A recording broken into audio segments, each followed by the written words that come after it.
First Class Productions. Back in year 2000, fighting game fans around the world were enjoying the brand new PS2 exclusive Tekken Tag Tournament. The game was adored by critics and fans alike. Expectations were looming high for a true follow-up to the masterpiece Tekken 3. Nobody could stand the wait. Before the fourth main entry saw the light of day in late 2002, Namco pumped out a GameBoy Advance spin-off called Tekken Advance about 6 months earlier. It was developed by A-Ting, who would go on to work on titles like Marvel vs. Capcom 3 and more recently Pikmin 4. I have no history with this game whatsoever since I never owned a GBA. My brother let me play his from time to time, but he didn't have Tekken. Recently I bought the game on eBay and, are you ready for a confession? This is now the first and only GBA game I own. I still don't own the original hardware, but I've had the Game Boy player for the GameCube for at least 10 years and it's done nothing but gather dust. Might as well make a video about it. With the release of Tekken 8 this month, I'm ready to get back in the mood to kick some ass. Is this game worth checking out 22 years after its release? It better be. Roll that new intro. It's Season 4, folks.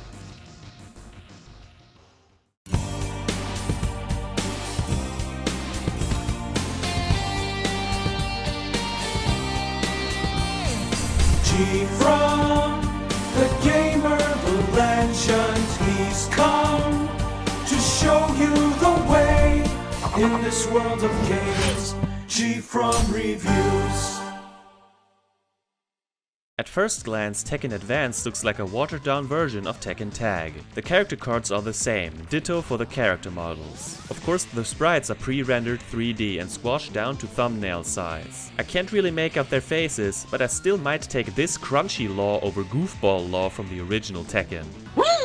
The stages look familiar as well, so it feels like home. What you don't get is the sheer amount of characters from Tekken Tag. Of the 45 fighters, only 10 show up here, 9 of whom are unlocked from the start. Sure, I wish there were more, but for a handheld game of its time, it's not worth screaming or crying over. And the overall selection favors quality over quantity. You get a range of fighter styles and some of the most popular characters. I would have maybe expected Eddie or Lei to show their faces, but they probably didn't want the downsized treatment. Everybody has 3 different costumes, or should I say color palettes. Some look badass, others feel half-assed. It's like they got pushed into a big pool of paint and now they've re-emerged looking hideous and seeking revenge. As was typical in this era, every character had their own stage. Well, okay, some of them share a stage, like Paul and Jean, but the color is different. I didn't know they were Dojo brothers. You only get 6 distinct stages in total. Those of you familiar with the GBA know that it only had an A and B button as opposed to the 4 buttons on a PlayStation controller, not counting the shoulder buttons of course. So how does a system that works so well on the PS translate to the Advance? You don't have a button for each limb anymore, just one for kicking and one for punching.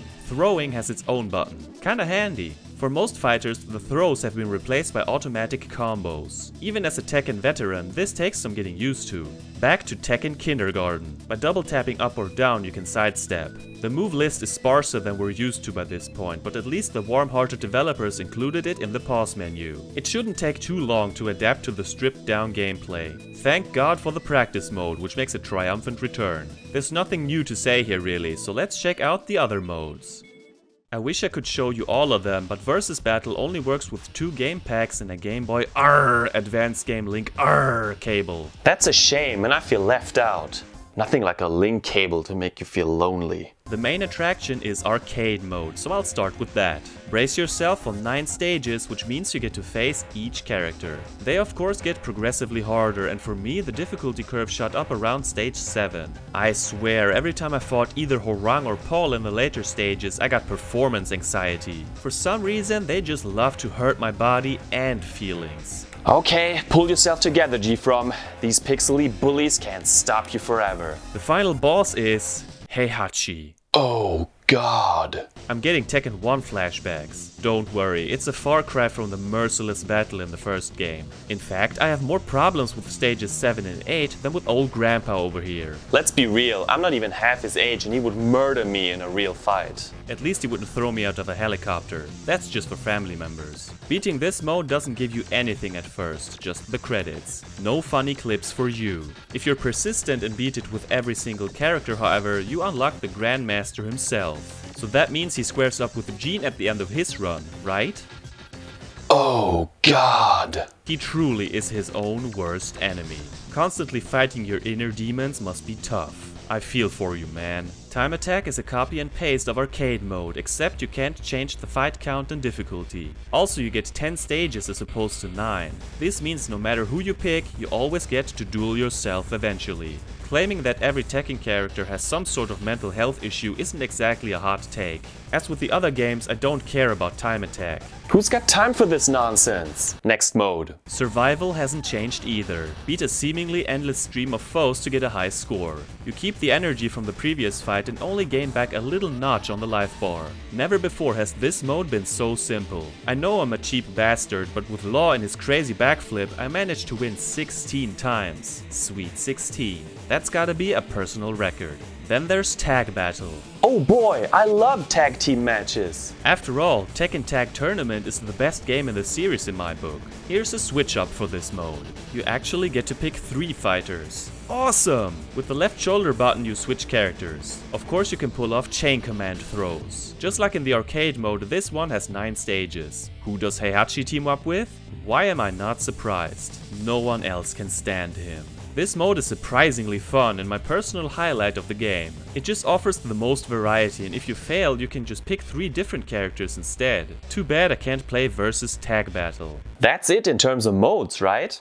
Well, no. By beating the arcade mode with Heihachi, you unlock Team Battle and Versus Team Battle. That's my most beloved mode in all of Tekken. 8 against 8 until the last man, woman, animal, robot or mythical creature stands. Well, I have to stop right there. Although the name's the same, it has nothing to do with the team battle we know and love. Here you get to pick a trio of characters and go through 9 stages again where you tussle with 3 opponents each. So what's the difference between this and Tag Battle? Sounds the same. In this mode you're stuck with the first fighter you picked until he or she or it is defeated. You can't change mid-fight and you only gain a smidge of energy back after defeating the first or second opponent.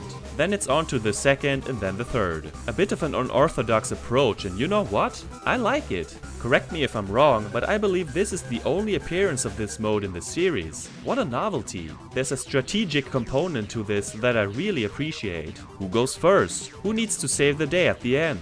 So many questions, so little time. Final boss? You know by now. Here he doesn't even change color, it's just the same guy fighting 3 times in a row. Some people just don't know when to stop. What surprised me the most was how the game sounds. I was ready for a cringe fest, but this was the opposite. Just by hearing the game, you wouldn't necessarily think it's from a handheld console. The voices are crisp and sound pretty much like in Tekken Tag. It's like hearing the soothing voices of your old friends who hate each other. Even the punches and kicks sound as satisfying as ever. I'm also kind of dazzled by the soundtrack. I didn't expect it to sound this great. It returns to the electro-rock combo of the 3rd entry. 2 of the songs are from the Tekken 3 arcade game and 1 from the console version.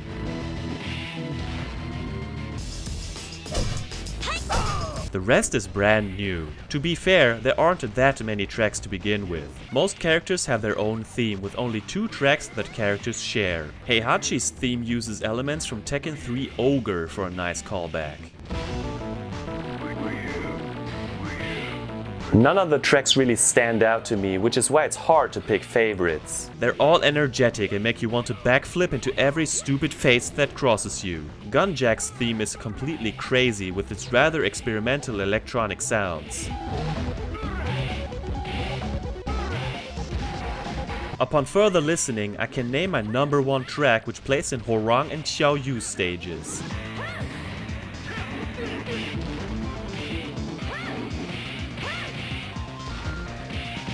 That guitar riff. Devil horns, that's my response.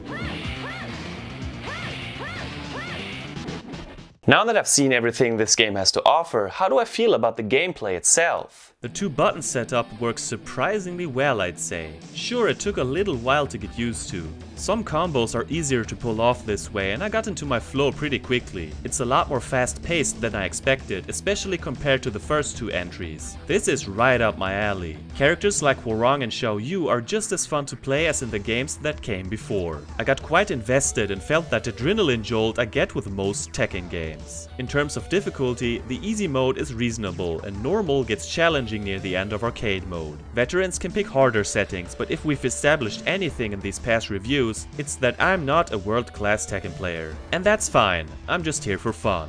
I like a relaxing time, you know, calmly smashing people to dust. All things considered, I think they did the best they could bringing the series to a portable system in the early 2000s. There are no post-round replays, but I forgive them.